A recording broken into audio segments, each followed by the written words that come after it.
5 तरह के लोग होते हैं दुनिया में सर। पहले वो लोग होते हैं जिनका कोई सपना नहीं होता, क्या लेकर आए थे, क्या लेकर जाना है, इस तरह की बात करते हैं वो। ऐसे लोग अगर आपके आसपास में है ना, आपके सर्कल में, उनसे बहुत दूर रहना चाहिए आपको। ये बिल्कुल सही है, क्या लेकर आए थे, क्या लेकर जाना है। कोई कुछ नहीं लेके जाता, छोड़ कर जाता है। और दुनिया किसको याद करती है? जो यहाँ पे जितना ज्यादा छोड़ कर जाता है। बात पैसे की नहीं है सर, बात एवरीथिंग, हर चीज की है। दूसरी तरह के वो लोग हैं जिनके पास सपने तो हैं, बट सपने पूरे करने का कोई जरिया नहीं है। कैसे सपने पूरे होंगे, उनके पास कोई माध्यम नहीं है, कोई रास्ता नहीं है। तीसरी तरह के वो लोग हैं जिनके सपने तो हैं और जिनके पास जरिया भी है, लेकिन उस जरिए के ऊपर वो जोर नहीं लगाते, वो काम नहीं करते सर अपने सपनों को पूरा करने के लिए। जरिया तो मिल गया, परमात्मा ने रास्ता तो दे दिया उनको, बट उस रास्ते के ऊपर वो काम नहीं करते, वो चलते नहीं। चौथी तरह के वो लोग हैं जो जिनके पास जरिया है, सपने हैं, बट वो उतना जोर नहीं लगाते जितना जोर लगाने से वो सपना पूरा होगा। जैसे एक गाड़ी स्टार्ट नहीं होती, हम धक्का मारते हैं उसको, और धक्का भी 2 तरह का धक्का होता है। एक वो धक्का जिसको बोलते हैं आराम वाला धक्का, आराम आराम से, और एक वो धक्का होता है जिसमें अपनी 100% ऊर्जा के साथ। तो चौथी तरह के वो लोग होते हैं जिनके सपने तो हैं, बट सपने पूरा करने के लिए जितना जोर लगता है उतना जोर नहीं लगा पाते वो। और पांचवी तरह के लोग होते हैं सर, जो चंद लोग होते हैं जिनकी संख्या 1% से भी कम होती है, जिनके सपने भी होते हैं, जिनके पास जरिया भी आता है, और वो जरिए के ऊपर अपनी जान लगाते हैं। जान, जो बताया जाए वो कर देते हैं। और इसी तरह के लोग इस बिजनेस में बड़े बड़े लेवलों पे आपको दिखाई देंगे। कोई स्पेशल गुण योग्यता आपके अंदर नहीं चाहिए सर, कोई स्पेशल टैलेंट नहीं चाहिए इस बिजनेस में कामयाब होने के लिए। एक ही टैलेंट चाहिए, एक चीज को पकड़ो और उस चीज को लगातार 1 साल 2 साल 3 साल करो। अगर मैं अपनी सफलता का राज आपको लास्ट में बता के जाऊं, जानना चाहते हो तो बोले एक बार हाथ को ऐसे कर दो। कौन सी ऐसी चीज थी? एक ऐसी चीज थी सर, जिस एक चीज ने मेरे को 5 साल 1 महीने बाद आरसीएम का स्टार रूबी बनाया। और वो आज राज की बात मैं आपको बता के जा रहा हूं फ्री में। आपकी आवाज मेरे तक नहीं आएगी, बट हाँ आपकी मैं फीलिंग समझ पा रहा हूं। Thank you very much. मैंने एक चीज पे डे 1 से काम किया, डे 1 से काम नहीं किया, सॉरी, जिस दिन से समझ में आया उस दिन से उस चीज पे काम किया। मैंने आरसीएम ज्वाइन किया, ज्वाइन करने के 3 महीने बाद एक मीटिंग में गया मैं। दिल्ली में वो ट्रेनिंग थी, मीटिंग नहीं, वो सॉरी ट्रेनिंग थी। विजय बत्रा, उस वो ट्रेनर का नाम आज भी मेरे को याद है। विजय बत्रा जी की ट्रेनिंग थी। ट्रेनिंग लगभग 4 घंटे चली। आदरणीय केसी सर ने उस ट्रेनिंग को रखवाया था। 150 रुपए की टिकट लगी थी उस समय उस ट्रेनिंग में। ट्रेनिंग बड़ी लाजवाब रही। 19 साल की उम्र थी, ना दाढ़ी आई थी ना मूछ आई थी, टाई लगा रखी थी, शर्ट पहन रखी थी, रेड कलर की टाई थी। मैं बाहर गया, बाहर जाने के बाद मैंने विजय बत्रा जी से कहा कि सर मेरी उम्र 19 साल है, मैं पढ़ाई करता था, नौकरी करता था, मैंने दोनों काम छोड़ के फुल टाइम इस बिजनेस को करना शुरू किया। कोई ऐसी चीज आप मेरे को बता के जाओ जिस चीज की वजह से, जिस काम की वजह से मैं सफल हो जाऊं। उन्होंने कहा लिखो अपनी डायरी में 3 चीजें, अगले 4-5 साल इन 3 कामों को लगातार करना, आपको कोई रोक ही नहीं पाएगा। उन्होंने पहला शब्द लिखवाया मेरी डायरी में, उन्होंने कहा लिखो डेली एसटीपी, और एसटीपी का मतलब बताया, शो द प्लान। मैंने डायरी में लिखा point number 1 daily STP, show the plan करना है डेली। उन्होंने कहा पॉइंट नंबर 2 लिखो डेली एसटीपी। अब जब उन्होंने पॉइंट नंबर 2 कहा और डेली एसटीपी कहा तो मेरे को लगा कि शायद वो अपनी बात को रिपीट कर गए, एक ही बात को दोबारा बोल गए। लेकिन मैं उनकी बात को काटना नहीं चाहता था। मैंने कहा ठीक है सर, मैंने लिख दिया उनके सामने डेली एसटीपी।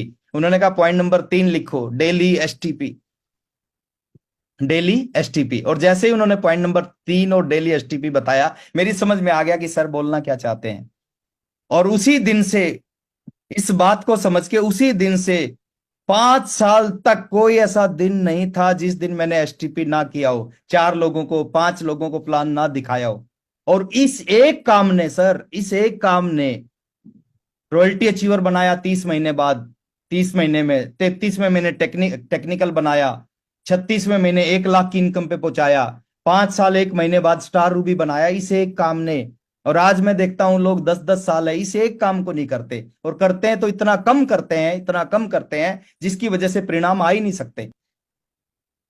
बाकी सब करते हैं, मीटिंग में भी आते हैं, सुबह की 6:30 बजे की मीटिंग में बैठते हैं, 1 PM की मीटिंग में बैठते हैं, 8 PM की मीटिंग में बैठते हैं, JRCM भी बोलते हैं, अपलाइन के पैर भी छूते हैं, अपलाइन से ऑटोग्राफ भी लेते हैं, अपलाइन के साथ फोटो भी खिंचवाते हैं, फेसबुक पे भी डालते हैं।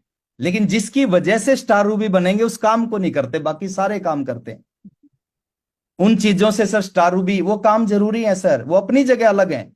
इस मीटिंग में आना अपनी जगह, ये किसी और दिशा में अच्छा करेगी। सुबह का जो टीसी सर का सेशन किसी और दिशा में अच्छा करेगा। मीटिंग में आप जाओगे, अपलाइन अपलाइन से ऑटोग्राफ लो, अपलाइन का फोटोग्राफ, वो किसी और दिशा में आपको अच्छा करेगा। बट आपके बिजनेस को एक चीज चलाती है, उस चीज का नाम होता है एसटीपी।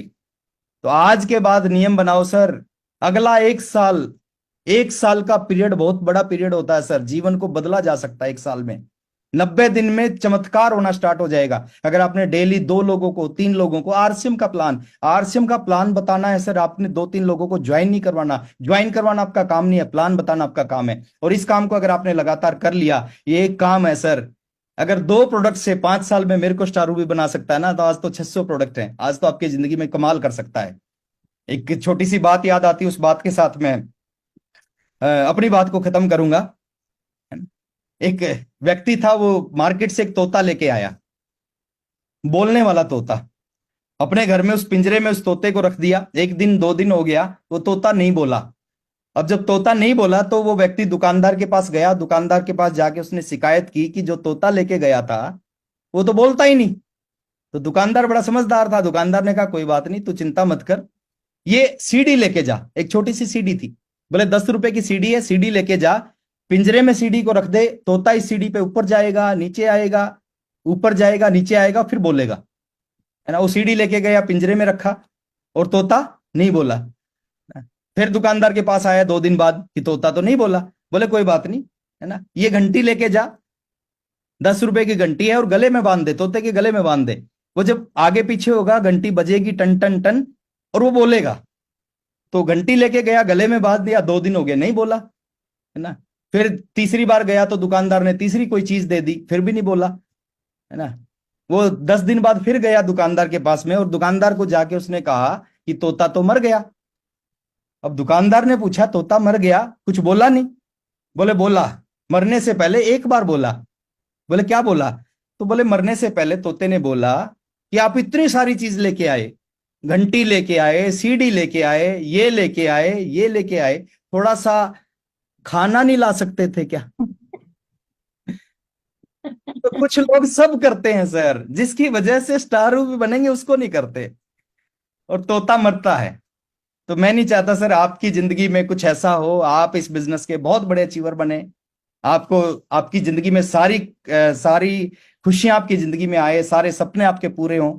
अभी अयोध्या गए थे हम, मैं, मेरी पूरी फैमिली, और मैं दिल से बता रहा हूं सर, हमने अपने लिए कुछ नहीं मांगा, हमने अपने आरसीएम परिवार के लिए मांगा।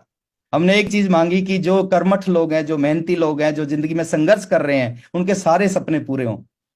और मेरी शुभकामनाएं आपके साथ है। दोबारा कभी मुलाकात करेंगे, फिर और बहुत सारी बातें करेंगे। समय ज्यादा हो चुका है। 2 लाइनों के साथ अपनी बात को खत्म कर रहा हूं कि अगर हो सके तो अब कोई शम्मा जलाइए, इस दौरे सियासत का ये अंधेरा मिटाइए, क्यों कर रहे हो आंधियां रुकने का इंतजार, आओ हमारे कांधे से कांधा मिलाइए। Thank you very much. Over to Kirti ma'am.